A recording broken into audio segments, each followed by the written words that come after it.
ിലേക്ക് കോഴിക്കോട് കൂടരഞ്ഞിയിൽ വനംവകുപ്പിന്റെ കൂട്ടിൽ കുടുങ്ങിയ പുലിക്ക് ആരോഗ്യ പ്രശ്നങ്ങളില്ല എന്ന് കണ്ടെത്തി. പുലിയെ നാളെ മലബാർ സാങ്ച്വറിയിലെ ഉൾവനത്തിൽ തുറന്നുവിടും. 3 വയസ്സ് പ്രായമുള്ള ആൺപുലിയാണ് ഇന്ന് പുലർച്ചെ കെണിയിൽ വീണുപോയത്.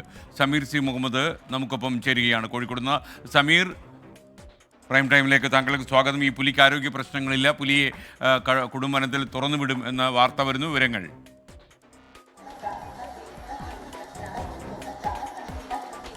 SKN കോഴിക്കോട് കൂടരഞ്ഞിയിലാണ് ഇന്ന് പുലർച്ചെ വനംവകുപ്പ് സ്ഥാപിച്ച കൂട്ടിൽ ഈ പുലി അകപ്പെട്ടത്. വലിയ ഒരു ആശങ്കയിലായിരുന്നു പ്രദേശവാസികൾ ഉണ്ടായിരുന്നത്. കഴിഞ്ഞ ദിവസം അവിടെ നിന്ന് പുലിയെ കാണുകയും ആടിനെ മേക്കുന്നതിനിടെയാണ് ഗ്രേസി എന്ന വീട്ടമ്മ ഈ പുലിയെ കണ്ടുകൊണ്ട് വീട്ടിലേക്ക് ഓടി വരികയും ചെയ്തു. അതിനിടെ അവർ വീണ് പരിക്കേൽക്കുകയും ചെയ്തിരുന്നു.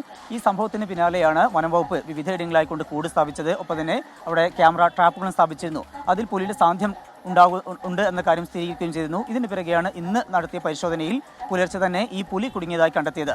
പിന്നീട് കൂടരഞ്ഞിയിൽ നിന്ന് ആ പുലിയെ താമരശ്ശേരി ഫോറസ്റ്റ് ഓഫീസിലേക്ക് കൊണ്ടുവന്നു. ഇപ്പോൾ അവിടെ സൂക്ഷിച്ചിരിക്കുകയാണ്. അല്പസമയം മുമ്പാണ് ഫോറസ്റ്റ് ഡിപ്പാർട്ട്മെന്റിൽ നിന്നുള്ള വിദഗ്ധ ഡോക്ടർമാർ അവിടെ എത്തിക്കൊണ്ട് വിശദമായിട്ടുള്ള പരിശോധന നടത്തിയത്. പുലിക്ക് ആരോഗ്യ പ്രശ്നങ്ങളൊന്നും തന്നെ ഇല്ല. കാട്ടിൽ തുറന്നു വിടാവുന്ന സാഹചര്യമാണ് ഉള്ളത്. സ്വന്തമായി വേട്ടയാടാനും ജീവിക്കാനും കഴിയുന്ന സാഹചര്യമുണ്ട്. അതുകൊണ്ട് തന്നെ ആരോഗ്യ പ്രശ്നങ്ങളൊന്നും ഇല്ല എന്ന് സ്ഥിരീകരിച്ചിട്ടുണ്ട്. അതിൻ്റെ പശ്ചാത്തലത്തിലാണ് പുലിയെ ഉൾവനത്തിൽ തുറന്നുവിടാനുള്ള തീരുമാനം എടുത്തിരിക്കുന്നത്. അതുമായി ബന്ധപ്പെട്ട് ചീഫ് വൈൽഡ് ലൈഫ് വാർഡന്റെ ഒരു ഉത്തരവ് വരാനുണ്ട്. ആ ഉത്തരവ് ലഭിച്ച ശേഷം നാളെ രാവിലെയായിരിക്കും ഇതിനെ ഉൾക്കാട്ടിൽ തുറന്നുവിടുക.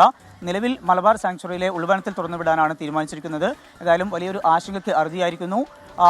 പുലി കൂട്ടിൽ അകപ്പെട്ടിരിക്കുന്നു. അതുതന്നെ വലിയൊരു ആശ്വാസമാണ്. ഒപ്പം തന്നെ ഇനി അതിനെ ഉൾവനത്തിലേക്ക് കൊണ്ടുപോകും എന്നുള്ള കാര്യം കൂടി വനംവകുപ്പ് അറിയിക്കുന്നുണ്ട്. SKN.